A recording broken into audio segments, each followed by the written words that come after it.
nació el amor. Jesús, el Salvador. El Señor esté con vosotros. Y con tu espíritu. Lectura del Santo Evangelio según San Lucas. Gloria a ti, Señor. En aquel tiempo había una profetisa, Ana, hija de Fanuel de la tribu de Aser, ya muy avanzada en años. De joven había vivido 7 años casada y luego viuda hasta los 84. No se apartaba del templo, sirviendo a Dios con ayunos y oraciones noche y día. Presentándose en aquel momento, alababa también a Dios y hablaba del niño a todos los que aguardaban la liberación de Jerusalén. Y cuando cumplieron todo lo que prescribía la ley del Señor, Jesús y sus padres volvieron a Galilea, a su ciudad de Nazaret.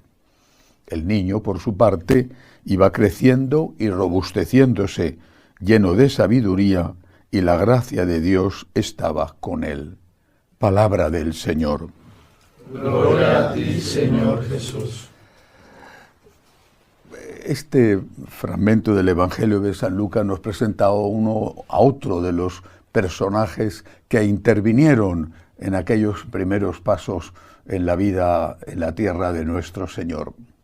En este caso es una anciana, Ana, una anciana viuda que vivía prácticamente metida en el templo de Jerusalén, según dice el evangelista.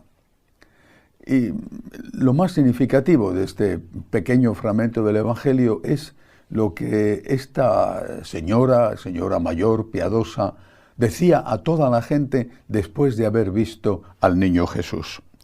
Decía, alababa también a Dios y hablaba del niño a todos los que aguardaban la liberación de Jerusalén.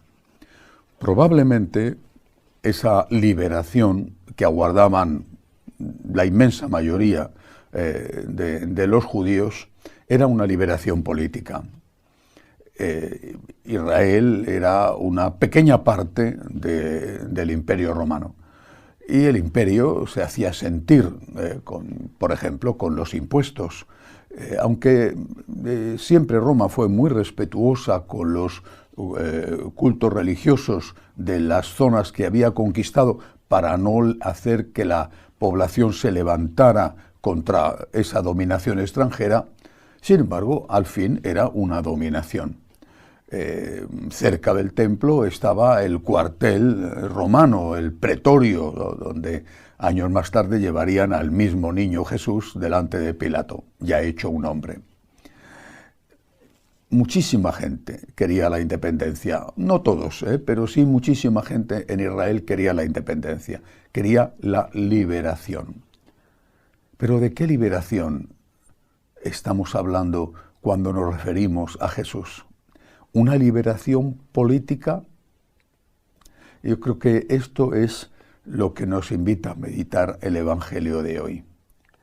Cuando San Pablo está en la cárcel, él escribe y dice, está allí en la cárcel y como le tratan sus carceleros, dice, pero la palabra de Dios no está encadenada.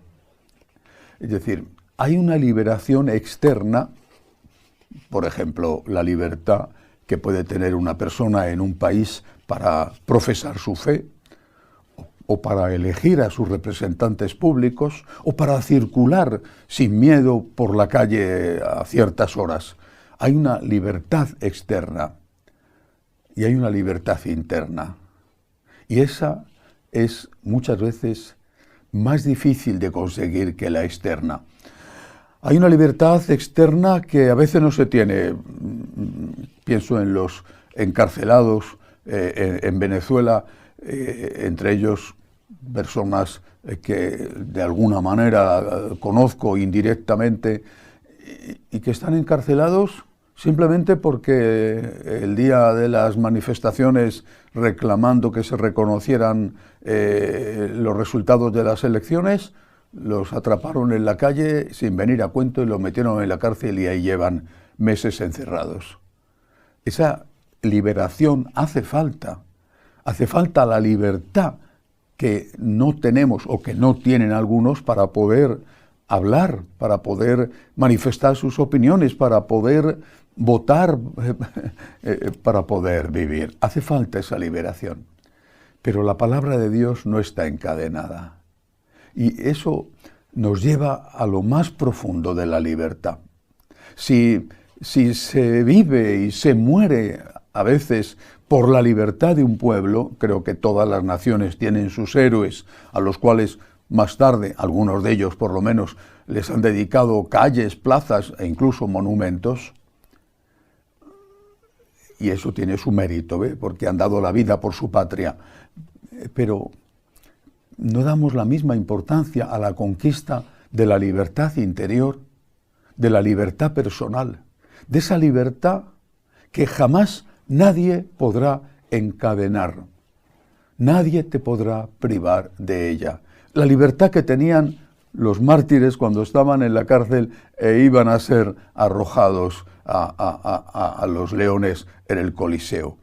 Era una libertad interior y esa es la que nos da nuestro Señor. Esa es la liberación verdadera que vino a traernos Jesucristo.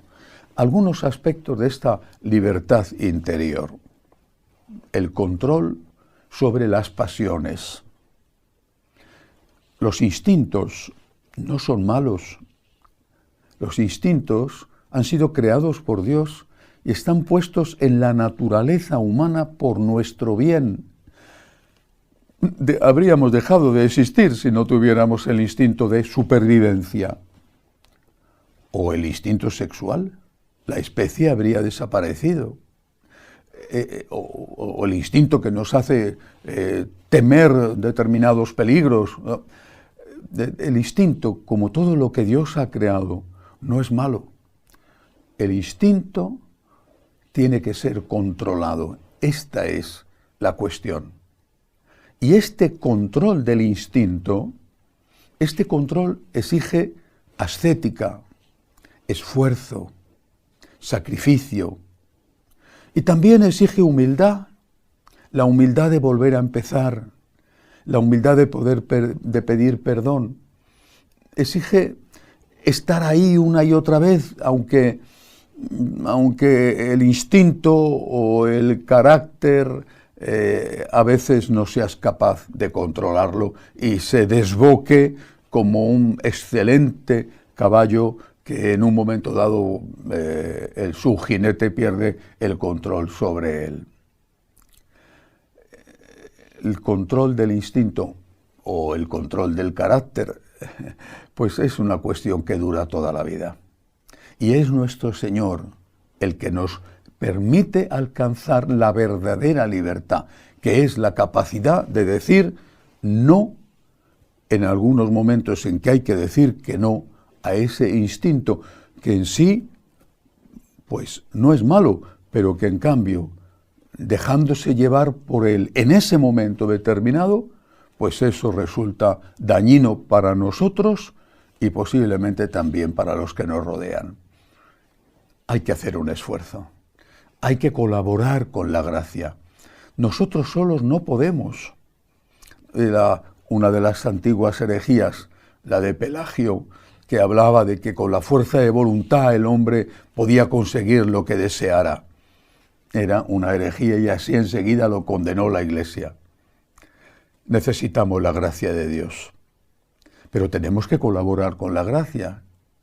Una vez más, vuelvo a repetir la frase de San Agustín: Dios, que te creó sin ti, no te salvará sin ti.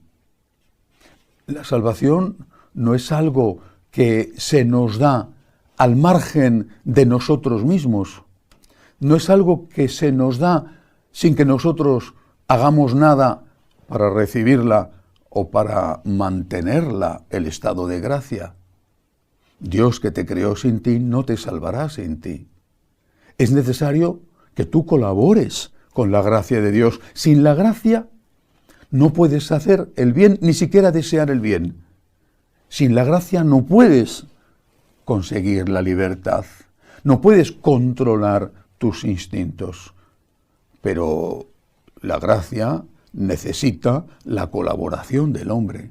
Y esa colaboración a veces es fatigosa, a veces cuesta mucho, porque el instinto es fuerte, sobre todo cuando se han adquirido determinadas costumbres años atrás, en la infancia o en la adolescencia.